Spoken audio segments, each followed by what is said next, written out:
Arun sir, ஒரு நல்ல பெரிய வீடா கட்டணும் சார். சூப்பருங்க. உங்க ஃபேமிலி மெம்பர்ஸ் எத்தனை பேரு? உங்க லைஃப் ஸ்டைல் எப்படி? கெஸ்ட் அடிக்கடி வருவாங்களா? நீங்க ஒர்க் ஃப்ரம் ஹோம் பண்ணுவீங்களா? உங்க பசங்க அடுத்த 5 இயர்ஸ்ல காலேஜ் எதுவும் போயிடுவாங்களா? இந்த மாதிரி கொஸ்டின்ஸ்க்கெல்லாம் ஆன்சர் கிடைக்கிறப்ப தான் உங்களுக்கு பெரிய வீடு வேணுமா, சரியான வீடு வேணுமான்னு என்னால சொல்ல முடியுங்க. வீடு கட்டுற நிறைய பேர் டிசைன் பண்றதுக்கு முன்னாடியே எனக்கு 2000 சதுரடி வீடு வேணும், எனக்கு 4000 சதுரடி வீடு வேணும்னு முதல்ல டிசைட் பண்ணிடுவாங்க. இது தப்பான ஐடியாங்க. நான் ஒரு விஷயம் சொல்லட்டுமாங்க. ஒரு 3 பெட்ரூம் உள்ள வீடு அதை 1500 ஸ்கொயர் ஃபீட்லயும் பண்ணலாம், 3000 ஸ்கொயர் ஃபீட்டுக்கும் பண்ணலாம், 5000 ஸ்கொயர் ஃபீட்டுக்கும் பண்ணலாம். அப்ப நீங்க கேட்கலாம், இதுதான் சரியான வீடுன்னு. கேள்வி ஸ்கொயர் ஃபீட்ல கிடையாதுங்க. உங்க லைஃப் ஸ்டைலுக்கு எந்த வீடு சரியான வீடுங்கிறது தான் கேள்வி. ஒரு ஃபேமிலியில ஹஸ்பண்ட் அண்ட் ஒய்ஃப் இருக்காங்க, 2 குட்டி பசங்க இருக்காங்க.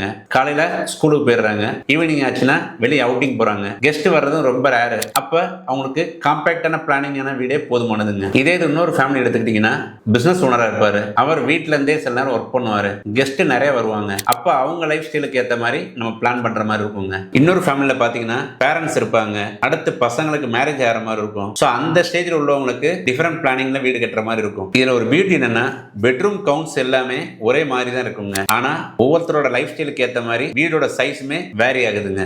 நம்ம ஊர்ல ஒரு பெரிய மித்தே இருக்குங்க, பெரிய வீடா இருந்தா நல்ல வீடுன்னு. நான் இதை ஒத்துக்கவே மாட்டேங்க. நம்ம லைஃப் ஸ்டைலுக்கு எது செட் ஆகுதோ அதுதான் சரியான வீடுங்க. நீங்க டெய்லி யூஸ் பண்ற இடங்கள்ல நேச்சுரல் லைட் எப்படி இருக்கு, வென்டிலேஷன் எப்படி இருக்கு, கம்ஃபர்ட் எப்படி இருக்கு, பிரைவசி எப்படி இருக்கு, இதெல்லாம் ரொம்ப முக்கியங்க. சில நேரத்துல 1200 ஸ்கொயர் ஃபீட் வீடு கூட பெருசா தெரியுங்க, 3000 ஸ்கொயர் ஃபீட் வீடு சின்னதா தெரியும். காரணம் என்னன்னா பிளானிங் தாங்க. ஒரு நல்ல பிளானிங் உள்ள வீடு வீடை பெருசா ஃபீல் பண்ண வைக்குங்க. ஆனால் தான் நான் எப்பயுமே பெட்ரூம் கவுண்ட் கேட்கறதுக்கு முன்னாடி கிளையண்டோட லைஃப் ஸ்டைலை கேட்பேங்க. வீட்டை எப்படி நீங்க யூஸ் பண்ண போறீங்க, உங்க ஃபேமிலி எப்படி க்ரோ ஆக போகுது, உங்க பசங்களுக்கு மேரேஜ் எப்போ ஆக போகுது, இந்த மாதிரி கொஸ்டின்ஸ் எல்லாம் கேட்கறப்ப தான் நம்ம அதுக்கு தகுந்த மாதிரி டிசைன் பண்ற மாதிரி இருக்கும். ஸ்கொயர் ஃபீட்ல எதையுமே டிசைட் பண்ணக்கூடாதுங்க. நெக்ஸ்ட் டைம் வீடு கட்டுறப்போ 500 ஸ்கொயர் ஃபீட் வீட்டில் ஆட் பண்ணலாமான்னு கேட்காதீங்க. அந்த 500 ஸ்கொயர் ஃபீட் உங்களுக்கு எப்படி யூஸ் ஆக போகுதுன்னு பாருங்க. ஒரு நல்ல டிசைனர் உங்களுக்கு பெரிய வீடை எப்பயுமே கொடுக்க மாட்டாருங்க. உங்களுக்கு சரியான வீடை தான் டிசைன் பண்ணி கொடுப்பாரு. கம்மியான ஸ்பேஸையும் கிளாரிட்டியோட டிசைன் பண்றப்ப கண்டிப்பா கம்ஃபர்ட்டா இருக்குங்க. டிசைனுக்கு முன்னாடி கிளாரிட்டி.